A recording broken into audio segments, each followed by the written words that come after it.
Assalamualaikum warahmatullahi wabarakatuh. Salam sejahtera untuk kita semua. Om Swastiastu, Namo Buddhaya, salam kebajikan. Kawan-kawan, kali ini bersama saya di Sudut Pandang episode 2 bersama saya sendiri Dede Prayudi atau Bro Uki, dan di sebelah kanan saya udah ada sahabat saya yaitu Bro Sigit, dan di sebelah kiri ini adalah seorang Gen Z yang udah wirawiri di dunia perpodcastan, yaitu Mas Belmondo. Belmondo Scorpio. Pakai Mas ya? Pakai Mas. Pakai Kenapa? Mas, ya ya. Kenapa pakai Mas? Biar kayak Mas Kaisang. Oh, siap. cocok. Cocok. Cocok. Ya. Jadi pada kesempatan kali ini kita akan membahas di topik yang lagi hangat belakangan ya kawan-kawan. Dan ini sudah wirawiri topiknya dibicarakan di TV, Ya. podcast, monolog, sosmed dan lain-lain, yaitu tentang Pak Jokowi akan dalam tanda kutip turun gunung ya, berkeliling Indonesia untuk memenuhi undangan-undangan. Kabarnya begitu ya. Siap. Karena itu menurut pengakuan Pak Jokowi sendiri. Ya. Ya, yang kemudian itu diamini oleh satu, kelompok relawan, kedua, partai politik yaitu Partai Solidaritas Indonesia. Jadi untuk kawan-kawan ketahui ya terlebih dahulu bahwa kondisi kesehatan Pak Jokowi sudah dikabarkan pulih 99%. Dan Pak Jokowi selama ini memang lebih aktif memulihkan kesehatannya dibandingkan melaksanakan kegiatan-kegiatan yang sifatnya sosial, ya, mengunjungi rekan-rekan, mengunjungi kawan-kawan atau menyapa warga, ataupun mungkin sifatnya politik. Ya, jadi kegiatan sosial dan politiknya memang banyak direm, dan Pak Jokowi saat itu masih fokus untuk kerja-kerja memulihkan kesehatannya. Dan sekarang sudah 99% pulih. Ya. Oke, gue mau nanya sama Bro Sigit. Kita bahas sesuatu dulu Bro Sigit ya. Oke, kira-kira nih Bro Sigit, di luar konteks pengakuan Pak Jokowi bahwa beliau itu memang akan berkeliling Indonesia untuk memenuhi undangan. Apa sih hal lain yang melatar belakangi rencana Pak Jokowi untuk tour The Indonesian ini? Saya nggak tahu ya kalau Pak Jokowinya sendiri, tapi kalau di masyarakat sendiri, kebetulan saya beberapa kali keliling ke beberapa kota. Ini saya baru pulang dari Batang, dari Jawa Tengah. Itu ngobrol sama masyarakat grassroots ya. Saya bicara dengan beberapa kelompok tani hutan di Jawa Tengah. Kebetulan sedang ngumpul di Batang, saya ikut. Itu mereka menyatakan kangen banget ketemu Pak Jokowi. Kebetulan di Batang itu dulu mereka pernah bikin acara sama Pak Jokowi tahun 2022 itu sedekah bumi, dan pada saat itu katanya membludak padahal baru Covid tuh. Baru Covid itu membludak sampai puluhan ribu datang, dan masyarakat di situ pingin mengulang itu katanya. Jadi memang kayaknya ada kerinduan nih masyarakat terhadap Pak Jokowi. Itu dari sisi masyarakatnya ya. Kemudian kalau Pak Jokowi sendiri ya mungkin betul ya, memenuhi undangan, memenuhi kerinduan masyarakat untuk tampilnya seorang Jokowi gitu. Saya sendiri kangen loh. Sama Pak Jokowi. Oh, kenapa kangen? Saya itu relawannya Pak Jokowi dari 2012. Oke. Dari Pak Jokowi masuk ke Jakarta, terus juga relawan ketika 2014 gitu ya, Pak Jokowi Ikut nyapres. pilpres. Cuma 2019 enggak, karena saya udah masuk PSI ya, udah masuk partai politik. Kalau kita dengerin Pak Jokowi itu kita selalu merasa bahwa ada semangat baru gitu. Jadi kalau misalnya kita lagi nggak semangat, terutama dalam sisi politik ya, politik atau kondisi negara, kita nggak bersemangat, dengerin Pak Jokowi membicarakan Indonesia itu memberikan semangat besar kalau buat saya pribadi gitu. Nah, untuk masyarakat yang Bro Sigit temukan di grassroots di Batang, Jawa Tengah, apa yang membuat mereka rindu dengan Pak Jokowi? Apakah hanya Pak Jokowi pemimpin Indonesia yang pernah mereka temui, atau ada fitur khusus dari Pak Jokowi yang membuat mereka kangen dibandingkan dengan pemimpin sebelumnya?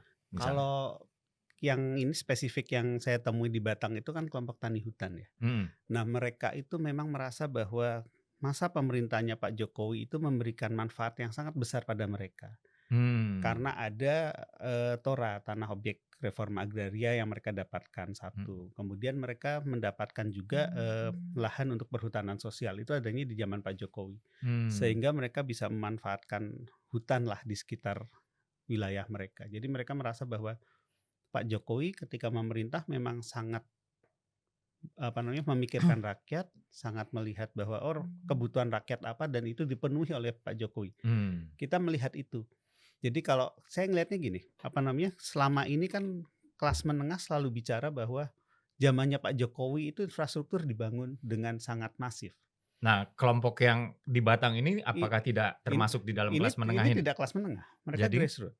Oke. Mereka grassroots dan grassroots pun merasa bahwa Pak Jokowi ini sangat memikirkan mereka. Oke. Jadi kayaknya tidak cuma masalah infrastruktur nih. Ya. Banyak hal yang dilakukan selama pemerintahan Pak Jokowi dan itu sangat dirindukan oleh masyarakat.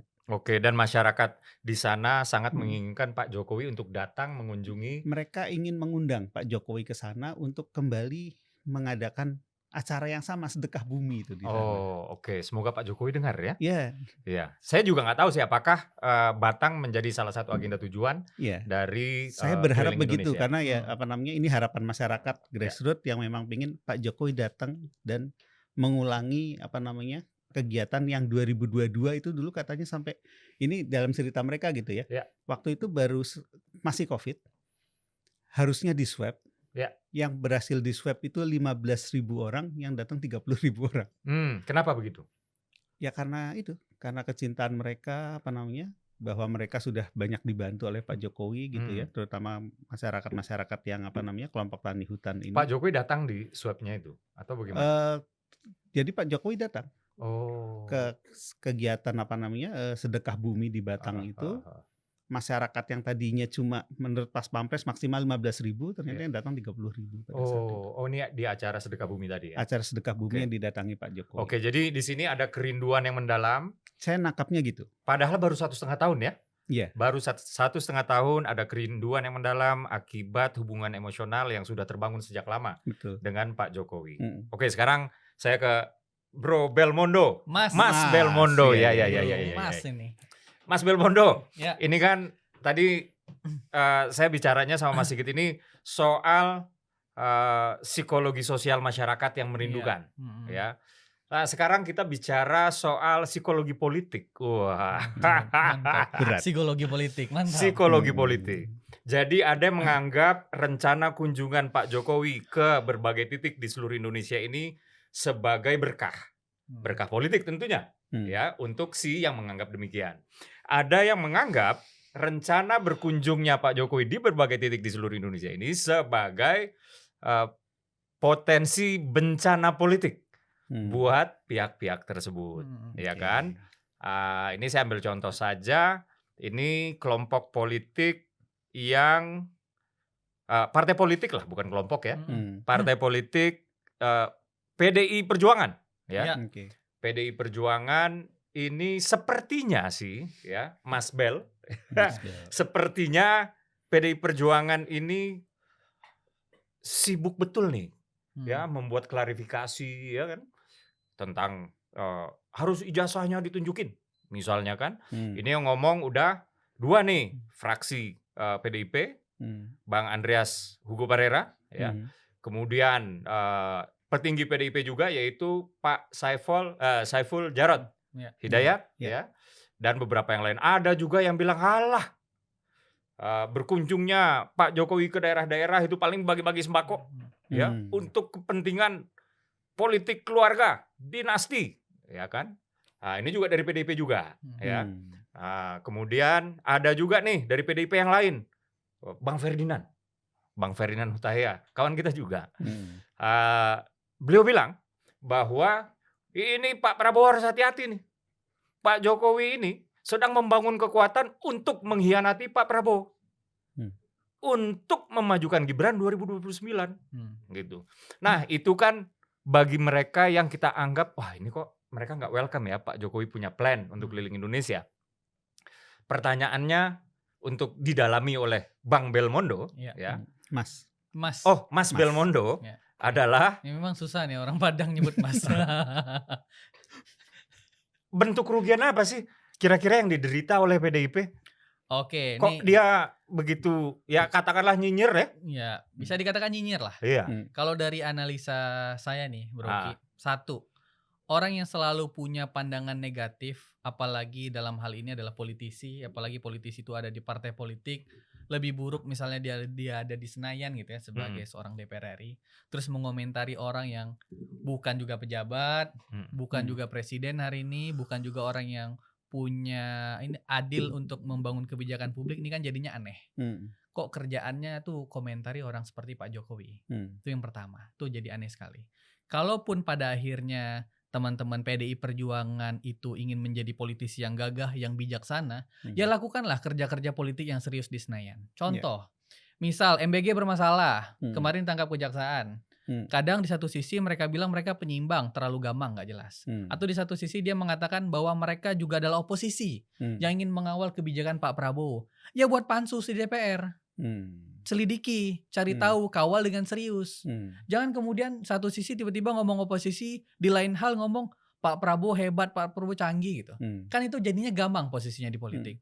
Di satu hal yang lain kerjaannya malah kritik Pak Jokowi. Padahal Pak Jokowi itu bukan siapa-siapa. Udah bukan Presiden. siapa-siapa. Ini kan Iya, jadinya iya. terlihat aneh jadinya. Dan komentar-komentar ini kan pasti kalau kita perhatikan ya, itu berdasarkan kedengkian, keirian, picik sekali gitu. Ingin menjatuhkan martabat seseorang. Itu komentar yang saya rasa penonton Cokro TV pasti bisa menilai itu.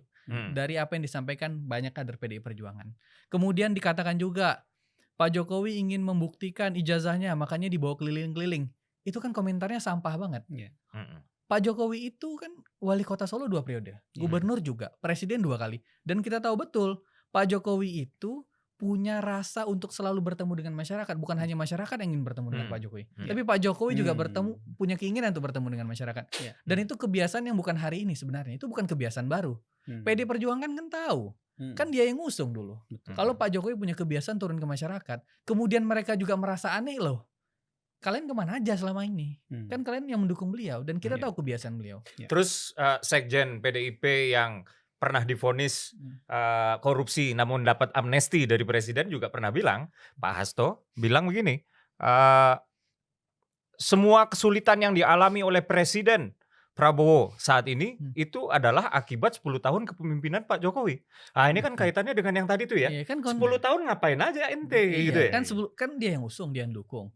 Jangan sampai hal-hal begini jadinya aneh aja disampaikan. Itu yang menurut saya ada kejanggalan di beberapa politisi terkhusus PDI Perjuangan terkait dengan Pak Jokowi. Itu seterusnya. Selanjutnya misalnya gini. Mungkin ada kekhawatiran nih Pak Jokowi ingin memajukan Gibran sebagai calon presiden di kemudian hari. Ini kan harus diperhatikan juga bagi para politisi. Pak Jokowi itu udah bilang berkali-kali, Prabowo Gibran 2 periode. Kalaupun pada akhirnya Pak Jokowi bertemu dengan masyarakat dan belusukan, walaupun di lain sisi punya rasa kerinduan bertemu dengan masyarakat, ini adalah poin penting bagi Pak Prabowo Gibran. Untuk baik kalau kita lihat secara kacamata elektoral ya, ini kan penting banget bagi Pak Prabowo dan Mas Gibran. Justru mendukung. Nggak ada matahari kembar. Pak Jokowi itu kan tipikal orang yang gimana ya? Kalau saya perhatikan itu ya orangnya santai aja gitu bertemu. Dan kalau dikritik ya biasa aja jawabannya terhadap apa yang disampaikan. Itu yang saya perhatikan dari Pak Jokowi. Kemudian kalau kita perhatikan juga, ini yang saya sampaikan kemarin tuh di Cokro. Kalau misalnya PDI Perjuangan khawatir bahwa elektoral mereka akan tergerus nanti di pemilu yang akan datang. Jawaban sederhananya gampang aja. Ya suruh aja Bu Mega belusukan atau bertemu rakyat. Atau partai lain merasa wah Pak Jokowi ini belusukan. Ya misal suruh aja Pak SBY belusukan. Apa salahnya gitu. Kenapa tiba-tiba Pak Jokowi pengen belusukan mereka panik sendiri. Ini kan gak jelas jadinya. Dan jadinya penilaian orang terhadap partai politik itu rendahan sekali. Yang dikritik orang biasa. Itu yang menurut saya jadinya aneh aja melihat tingkah yang laku dikritik politisi. orang biasa. Oke, ini menarik. Bentar ya. Iya. Gua mau ke Iya aneh aja. Tapi gue boleh motong Mas Sigit. Silakan. Ya, boleh. Pengen nanya ke Mas Belmondo Mantap. sebagai Gen Z nih. Iya. Ini menarik ya, beberapa waktu belakangan ini kalau kita lihat yang datang ke rumah Pak Jokowi itu banyak anak muda, banyak Gen Z kan, banyak anak SMA, banyak mahasiswa gitu ya. Kalau dari sudut pandang Gen Z sendiri sebenarnya gimana sih mandang Pak Jokowi kalau boleh tahu? Kalau saya sebagai Gen Z, saya dukung Pak Jokowi. Saya di PSI karena Pak Jokowi. Saya dari lama memang udah suka dengan Pak Jokowi, baik dari gaya politiknya, tingkah laku yang diambil dari kebijakan ketika jadi presiden. Saya suka dengan Pak Jokowi. Cuman kan hari ini framing media beda. Seolah-olah kalau ada Gen Z atau Gen Alpha dukung Pak Jokowi, ini lu bodoh banget dukung Pak Jokowi gitu. Tapi kan misalnya ada Gen Z dukung Hasto Kristianto yang kemarin jelas menerima suap dari KPU, membela-bela wala dia diskriminasi misalnya gitu. Seolah-olah dia superhero gitu. Terus kalau kita punya pilihan politik seolah-olah lu bodoh nih punya pilihan. Kan nggak bisa begitu. Itu yang menurut saya orang juga adu-adu framing jadinya di media sosial gitu.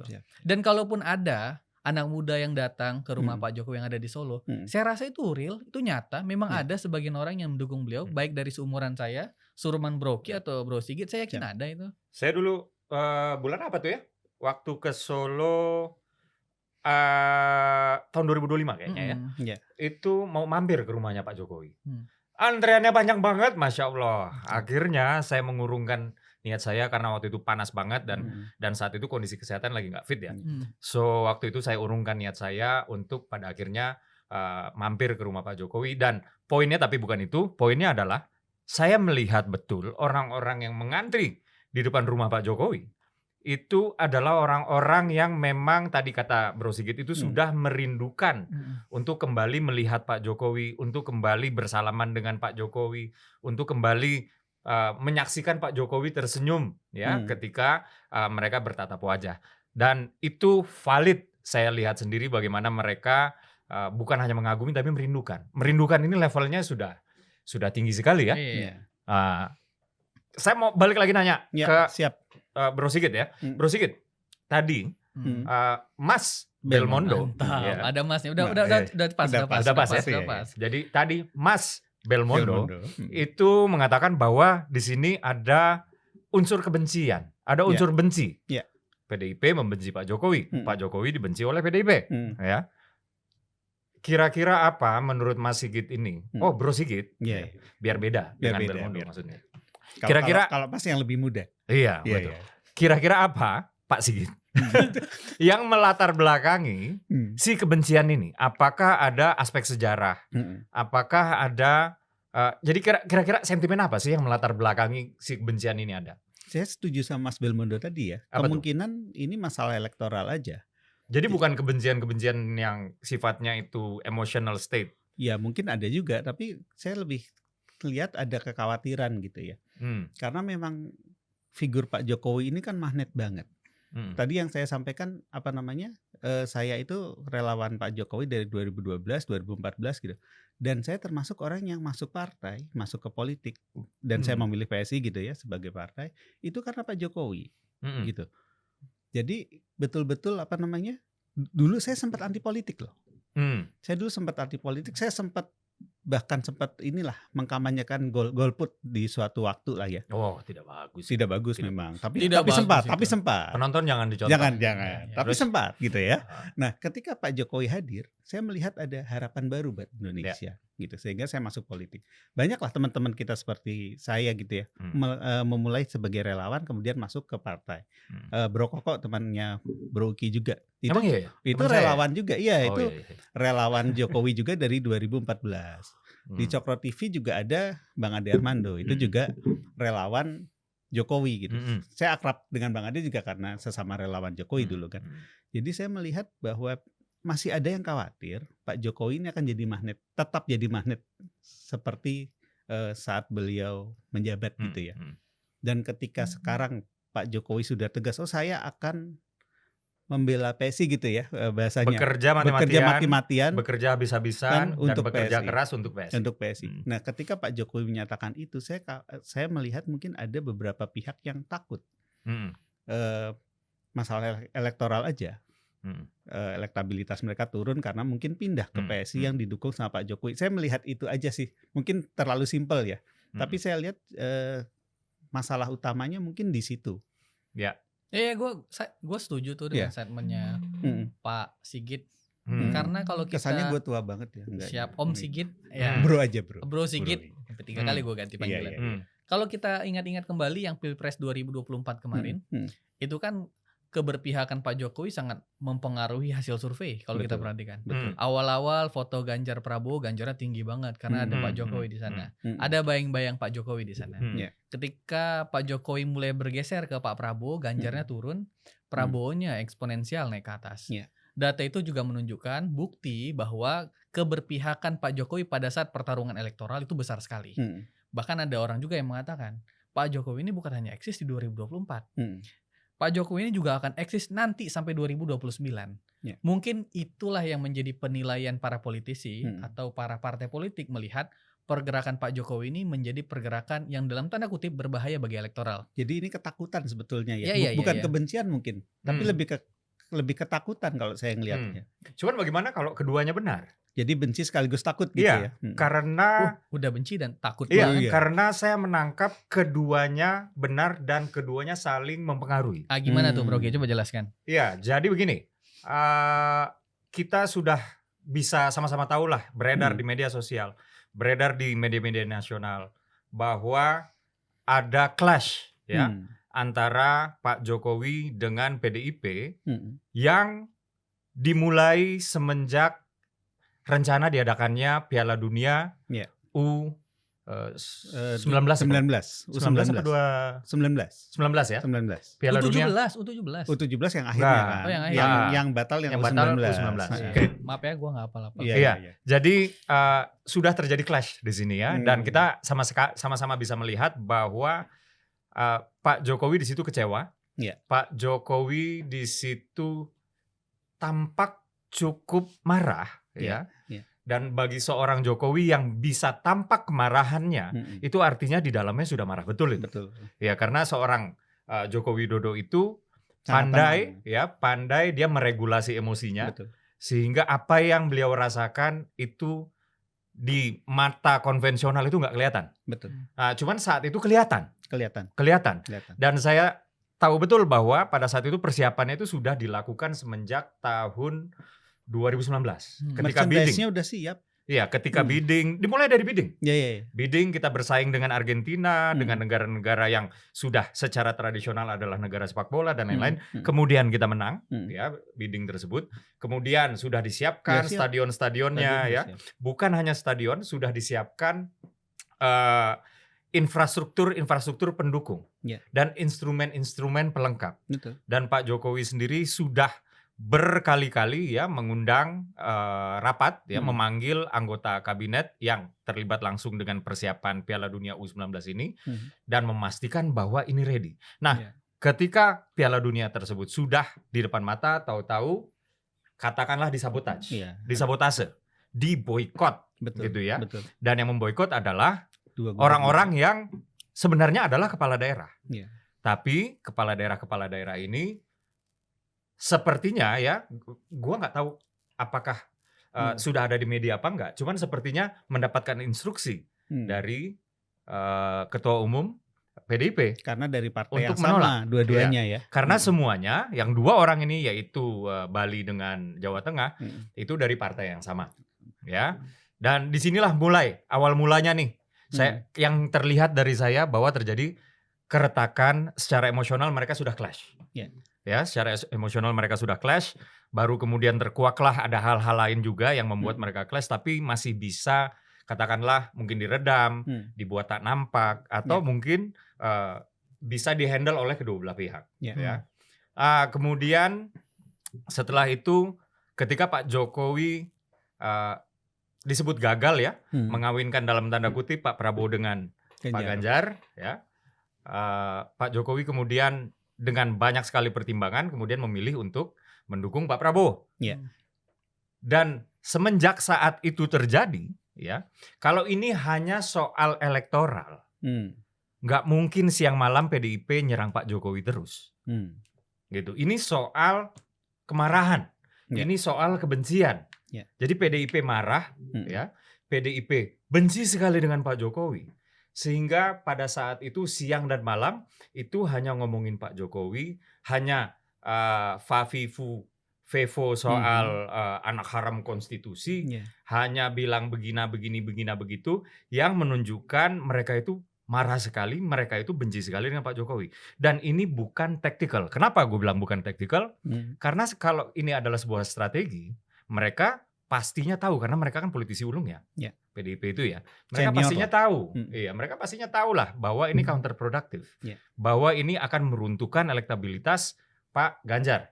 Ya. Karena pendukung Pak Ganjar dengan pendukung Pak Jokowi itu beririsan banget. Betul. Ya kan? Menghajar Pak Jokowi habis-habisan secara terbuka itu akan membuat irisan-irisan tersebut kemudian tercerai-berai, dan yang paling dirugikan di sini adalah Pak Ganjar itu sendiri. Betul. Jadi menurut saya ya pada saat itu di situ udah mulai nampak kebenciannya, dan kebencian itu terpelihara sampai dengan Saat ini. sekarang. Berarti Jadi, tahunan ya? Iya, tahunan. Kebencian tahunan ya. Iya, itu adalah kebencian terpelihara. Iya.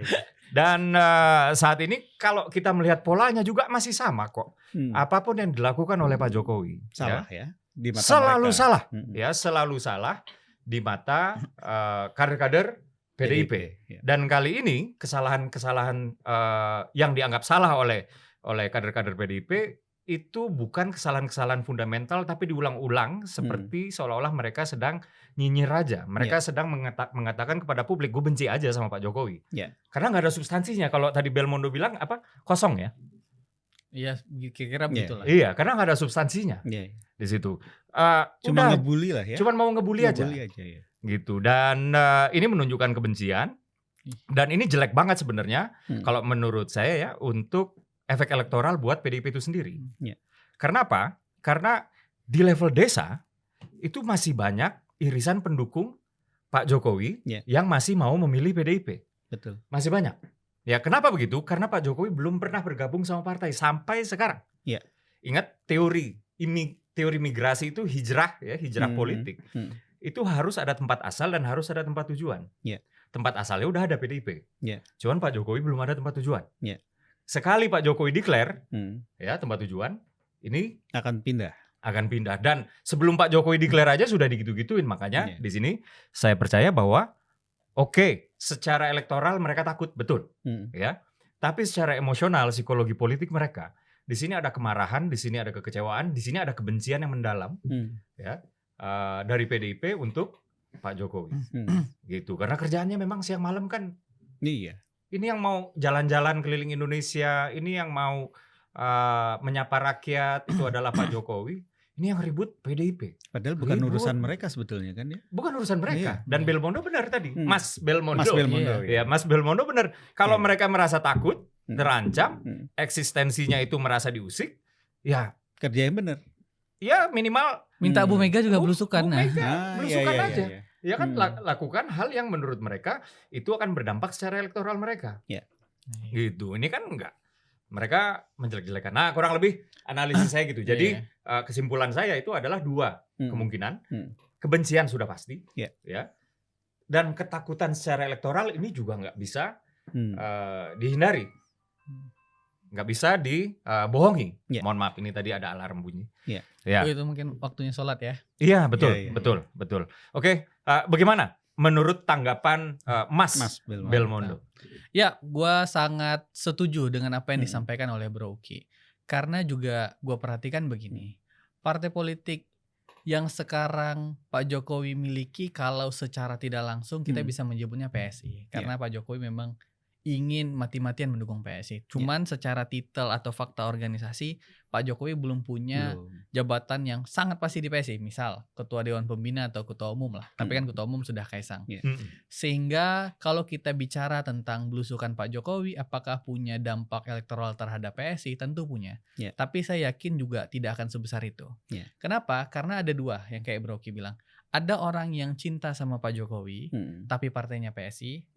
Ada juga orang yang cinta dengan Pak Jokowi tapi partainya lain. Jadi ada dua jenis. Dia cinta Pak Jokowi dan PSI, cinta Jokowi tapi partainya lain. Kenapa? Karena sosok Pak Jokowi ini punya value-nya tersendiri. Makanya kayak Bro Ki bilang, kalau sampai Pak Jokowi memiliki titel satu organisasi apalagi PSI, pasti terjadi migrasi yang besar-besaran. Dan itu yang menjadi kekhawatiran dari PDI Perjuangan. Cuman untuk PDI Perjuangan nih saya juga mau sampaikan, kalau pada akhirnya partai politik itu hanya mengkritik Pak Jokowi terus-menerus, menyinyiri Pak Jokowi terus-menerus, masyarakat yang di bawah juga bingung. Yeah. Kenapa? Karena kemarin mengatakan dirinya oposisi. Yeah. Yang harusnya dikawal, yang harusnya diperhatikan, itu kan kebijakannya Pak Prabowo dan Mas Gibran. Yeah. Kalau misalnya ada kebijakannya dalam penerapannya itu bermasalah, itu yang dikawal, itu yang diperbaiki, itu yang dibantu sama masyarakat. Tugas oposisi itu ya. Harusnya tugasnya itu. Tapi kalau kemudian yang dikritik Pak Jokowi terus masyarakat juga nggak tahu manfaatnya apa. Yang dikritik adalah sosok. Makanya ijazah dan sudah tidak menjabat. Ya, dan sudah tidak menjabat. Iya. Jadinya kan annoying banget. Iya. Ya kegiatan atau hal yang dia lakukan. Terus menakut-nakuti dengan wah nanti akan ada 2 matahari, akan ada, itu kan angan-angan dan imajinasi mereka aja untuk mendiskreditkan orang. Itu kan cerita lama. Itu kan cerita lama aja. Seolah-olah hubungannya supaya retak, terus PDI mendekat ke kan enggak, itu kan cerita imajinasi lah yang kita udah tahu lah. Dari rasa kebencian kayak Bro Ki bilang tadi, kedua ketakutan atas elektoral. Di situ-situ aja permainannya. Saya yakin ya, mau Pak Jokowi nanti belusuk, nanti semua titik belusukan, misalnya hari ini ke Lampung, besok ke NTB, besok ke Medan, Papua, ada aja salahnya. Dan disitulah menunjukkan atau masyarakat juga bisa melihat kualitas partai politik yang bakal kalian pilih ya begitu. Dan mudah-mudahan jadi penilaian orang tuh. Kalau dari gue melihatnya begitu tuh. Oke. Mas Sigit. Pak Sigit. Ya. Om Sigit. Om Sigit. Iya. Oke. Asal jangan Mbah aja. Iya. Ini kan udah semakin terang benderang ya bahwa Pak Jokowi bakalan pindah ke PSI itu tinggal soal waktu. Ya, pertanyaannya yang rame di medsos adalah kenapa PSI? Di antara sekian banyak partai, kenapa menurut Mas Sigit yang sudah berkarir di PSI sejak lama, sejak memulai karir politik, kenapa pada akhirnya menurut Mas Sigit Pak Jokowi memilih PSI? Satu hal yang paling jelas saya lihat ya, Pak Jokowi itu kalau berada di tengah-tengah teman-teman PSI di acara-acara PSI itu terlihat sekali merasa nyaman. Relax ya? Relax. Iya, saya melihat dibandingkan dengan ketika misalnya ya Pak Jokowi di partai lain termasuk di PDIP gitu ya. Waktu dibilang Jokowi kalau nggak ada PDIP kasihan. Kayak gitu ya. Nah ketika siapa yang ngomong tuh Bro Ki? Bu Mega lah. Oke. Iya. Nah, harus ada gitu-gitunya tuh. Iya. Nah pada saat di tengah-tengah teman-teman PSI di masa PSI itu Pak Jokowi sangat nyaman. Bahkan yang terakhir yang waktu di Makassar tuh. Waktu di Makassar itu Pak Jokowi datang, pada saat itu Pak Jokowi belum pulih 100% ya. Saya masih melihat Pak Jokowi dalam kondisi sakit. Itu Pak Jokowi sangat nyaman dan Pak Jokowi jalan ratusan meter, puluhan meter, ratusan meter mungkin ya. Itu menembus massa tuh pada saat itu. Struktur PSI dengan massanya lah gitu. Kalau saya lihat satu, Pak Jokowi nyaman dengan PSI. Yang kedua mungkin Pak Jokowi juga melihat bahwa hal-hal yang diperjuangkan Pak Jokowi selama ini itu akan bisa diperjuangkan melalui PSI. Karena mungkin kalau dengan PSI Pak Jokowi bukan petugas partai, begitu nggak? Mungkin seperti itu ya. Dan seperti yang tadi saya ceritakan, teman-teman PSI ini hampir semuanya terinspirasi oleh Jokowi gitu ya. Iya, saya juga. Saya juga jelas, Mas Belmondo juga, banyak teman-teman kita. Enggak, kalau Mas Belmondo terinspirasi saya. Oh iya. Enggak terinspirasi saya ya. Ya udah dua-duanya gue terinspirasi biar nggak rebutan. Okay. Jadi saya merasa Pak Jokowi satu nyaman, yang kedua Pak Jokowi merasa bahwa program-program yang dulu diperjuangkan Pak Jokowi itu bisa dilanjutkan oleh PSI. Termasuk misalnya undang-undang perampasan aset misalnya. Itu juga kan yang belum tuntas sampai sekarang. Dan itu harus diperjuangkan di DPR karena levelnya undang-undang. Betul. Artinya PSI harus masuk ke DPR dan punya suara yang cukup untuk menggolkan undang-undang itu. Dan itu sudah menjadi agenda utama PSI kalau misalnya nanti berada di DPR. Betul. Termasuk dengan program-program yang lain gitu ya, seperti tanah untuk masyarakat. Pemanfaatan hutan untuk masyarakat itu yang sudah dimulai di era Pak Jokowi akan bisa diteruskan kira-kira begitu. Mas Belmondo, ini terakhir ya. Cuman gue mau nanggepin Mas Belmondo nih. Silakan tanggapi aja. Sambil gue kasih satu pertanyaan. Oke, siap. Apakah gelombang-gelombang baru, kan gue kader kan, teman-teman adalah orang yang kader juga, bukan berkecimpung di dalam. Kalau gue kader ya. Terus enggak, pertanyaan gue apakah orang-orang yang hari ini masuk ke PSI, kan banyak gelombang yang masuk ke PSI, itu adalah efek dari Pak Jokowi? Gimana Bro Oke, coba jelaskan dulu juga. Ya sudah pasti ya. Sudah pasti itu adalah efek dari Pak Jokowi. Bahkan ada kader-kader PDIP sendiri yang pada akhirnya bergabung. Tapi beragam Gitu. partai kan masuk kan karena Beragam Pak partai Jokowi. masuk, ya. Termasuk misalnya Bang Ahmad Ali, ketua harian kami kan, ketua harian kita, itu bergabung ke PSI ya karena Pak Jokowi. Misalnya seperti itu ya. Kemudian ada beberapa kader dari partai lain juga, tapi kan yang menarik untuk dibicarakan ya yang dari PDIP dong. Ya kan? Di sini nih, gue bawa catatan nih ya. Di sini ada mantan ketua Bapilu DPC PDIP Solo dan anggota DPRD Kota Surakarta dari 2019 sampai 2024, yaitu Bang Ginda Farah Triawan. Ya, kemudian ada Mbak Diah Retno Pratiwi, ya, mantan anggota DPRD Kota Surakarta dari fraksi PDIP. Kemudian ada Mas Wawanto, kemudian ada Mas Nina Agustina, mantan kader PDIP yang sempat diusung menjadi kepala daerah. Cuman kemudian bergabung dengan PSI. Di Kalimantan juga ada tuh, yang sekarang jadi bendahara DPW PSI. Itu juga adalah ex fraksi PDIP selama, kalau nggak salah 3 atau 4 periode tuh. Di DPRD provinsi. Nah, jadi jawabannya yes, Jokowi efek itu bukan hanya kita berbicara soal di level grassroots. Di level elit politik pun magnet seorang Jokowi itu tinggi sekali. Sehingga inilah yang kemudian ditakutkan, ya. Tapi yang paling secara psikologis takut, ya, worry, itu adalah PDIP. Karena irisan tadi itu. Ya, sangat besar ya? Sangat besar sekali. Dan ini sedikit data ya, gua beberkan sedikit ya, bahwa tadi Mas Belmondo mengatakan mungkin nggak semua pendukung Jokowi akan menjadi pemilih PSI. Dan itu tepat, tapi yang harus diingat adalah begini, Pak Jokowi itu adalah bagian dari sejarah politik Indonesia. Beliau adalah legenda. Kenapa?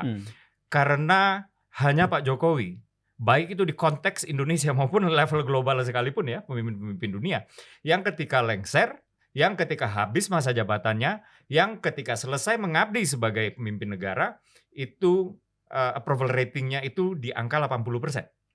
Umumnya pemimpin-pemimpin dunia ketika sudah mau selesai masa jabatannya, itu approval ratingnya sudah anjlok. Di bawah 50% ya, mungkin ya. Itu kabinet-kabinet ya, menteri-menteri di dalam kabinet yang tadinya sudah sepenuh hati mendukung ketika sudah tahu bahwa presiden ini tidak akan menjabat lagi, kemudian sudah mulai pelan-pelan ya, itu main dua kaki. Biasanya begitu. Ya. Sehingga performa pemerintah juga mulai jelek, pemerintah sendiri sudah mulai kehilangan grip di masyarakat, dan di politik juga grip pemerintah untuk mengunci kabinet juga sudah susah, maka approval rating jatuh. Tapi itu tidak terjadi pada Pak Jokowi. Ya. Dan sekarang sudah 1,5 tahun. Terakhir itu 1 tahun setelah Pak Jokowi selesai menjabat, itu keluar dari surveinya indikator politik dari Prof. Burhanuddin Muhtadi, ya, UIN. Dan beliau mengumumkan rilis bahwa even setelah 1 tahun menjabat, tingkat kepercayaan publik terhadap Pak Jokowi itu 83%. Gitu. Dan ini juga menandakan, ya, membuktikan, kalau secara politik elektoral ini membuktikan, ya, dimanapun Pak Jokowi kemudian berlabuh, ya, ini akan membuat banyak sekali pendukungnya untuk kemudian hijrah ke pelabuhan tersebut. Kurang lebih seperti itu ya. Atau artinya ini mengatakan bahwa telunjuk Pak Jokowi itu memang sesakti itu. Ada yang bilang misalnya ya, yang nyinyir itu siapa lagi ya? Yang dari PDIP juga ya, kalau nggak salah Mas Guntur Romli. Senior kita juga di sini. Temennya Bro Uki juga itu kan. Pernah mengatakan bahwa Pak Jokowi itu di 2024 PSI sudah mengaku-ngaku partai Pak Jokowi, cuman tetap aja nggak lulus threshold, nggak lolos ambang batas gitu kan. Cuman itu kan konteksnya berbeda. Pertama, kalau yang dianggap atribusi Jokowi itu adalah Mas Kaisang, ingat Mas Kaisang tuh gabung PSI bulan Oktober ya. Oktober akhir sudah mulai memasuki November. Praktis mulai bekerja November. Sementara pemilu itu bulan Februari pertengahan, dia cuma 3 bulan itu praktis. Cuman praktis 3 bulan. Ya. Dan pendukung Pak Jokowi menurut Prof. Burhan Muhtadi itu terkonsentrasi di pedesaan dengan karakteristik demografis pemilih itu adalah mereka yang usianya sudah tidak lagi muda. Sementara pemilih PSI itu sebaliknya muda Ya. perkotaan. Ya. Ini kan artinya apa? Butuh waktu, butuh effort ya, butuh tenaga untuk mensosialisasikan bahwa Pak Jokowi itu PSI itu Pak Jokowi. Itu pun juga masih tidak terlalu mudah. Kenapa? Karena Pak Jokowi belum login PSI. Ya. Yang login PSI waktu itu adalah putra bungsu beliau, yaitu Mas Kaisang. Gitu. Ini kita berbicara soal elektoral aja, ya. Dan ketika misalnya nih pakai teori migrasi yang tadi ya, kalau yang namanya migrasi itu hanya bisa terjadi kalau ada tempat asal dan ada tempat tujuan. Yeah. Ketika itu sudah masuk ke tempat tujuannya sudah jelas gitu ya, ini akan besar sekali gelombangnya. Dan yang harus diingat, mungkin Mas Belmondo benar ya bahwa nggak semua pendukung Pak Jokowi itu akan bermigrasi ke PSI. Mungkin benar ya, tapi yang harus diingat adalah PSI hanya membutuhkan 4% untuk lolos ke Senayan. Kalau kita pakai threshold yang pemilu lalu. Sekarang sedang dibahas di DPR, tapi kemungkinan setinggi-tingginya itu 7%. Gitu. Malah Jadi naik ya, bukan turun ya? Iya, cuman ini kan diskusi. Diskusi di DPR masih berlangsung, ada yang mengusulkan 7%. Dan kalaupun setinggi-tingginya, misal yang 7% itu benar diloloskan oleh DPR, dengan kondisi Pak Jokowi sudah masuk PSI misalnya ya, dan sudah disediakan posisi yang sangat terhormat, sudah berkeliling Nusantara, 7% bahkan itu bukan angka yang muluk-muluk buat PSI. Ya nggak sih? Betul. Kalau gue membacanya kalau ada Pak Jokowi di PSI 9-10. Oke. Mungkin ya dalam analisa gue. Oke, kalau menurut Mas Sigit? Ya, berapapun angkanya yang jelas seharusnya tembus ya threshold ya. Artinya maupun mau ditetapkan 4 ya tembus, 7 ya tembus gitu, 9-10 juga menurut saya tembus juga sih. Tapi catatan juga kalau kita ngobrol sama politisi senior di berbagai partai, selain ketokohan yang penting dari Pak Jokowi tentu struktur sampai RT juga penting. Nah, betul, itu dia. Betul. Caleg-caleg yang kerjanya bukan hanya salon tapi benar bertemu masyarakat juga penting. Betul. Jadi tentu ada variabel lain selain makanya waktu di Kongres PSI yang di Makassar, Pak Jokowi itu nggak sekonyong-konyong bilang saya akan bekerja keras untuk PSI. Dia bilang kalau PSI bekerja keras, saya akan bekerja keras. Kalau PSI bekerja mati-matian, saya akan bekerja mati-matian. Kalau PSI bekerja habis-habisan, saya akan bekerja habis-habisan juga buat PSI.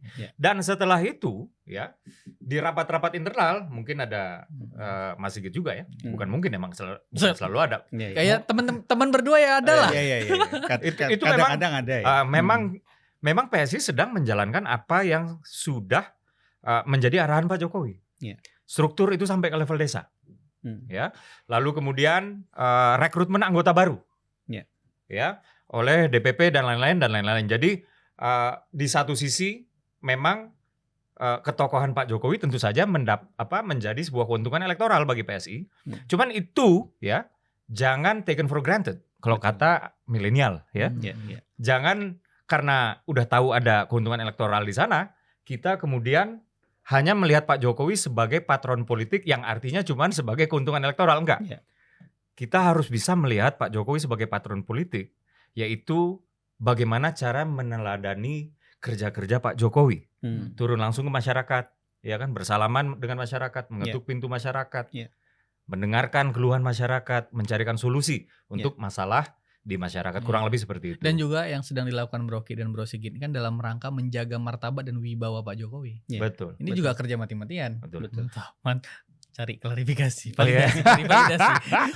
Oke, ini saatnya kita udahin dulu ya. Siap. Penonton Sudut Pandang, itu dia tadi diskusi kami bertiga tentang rencana Pak Jokowi keliling Indonesia yang terus-terusan dinyinyirin oleh PDIP dan kenapa ini bisa berdampak ke PSI yang bukan hanya dampak elektoral tapi juga dampak cara bekerja internal PSI menjadi seperti apa karena PSI kemudian mengikuti cara kerja Pak Jokowi, meneladani cara kerja Pak Jokowi. Tapi ini masih awal untuk kita membicarakan hasil.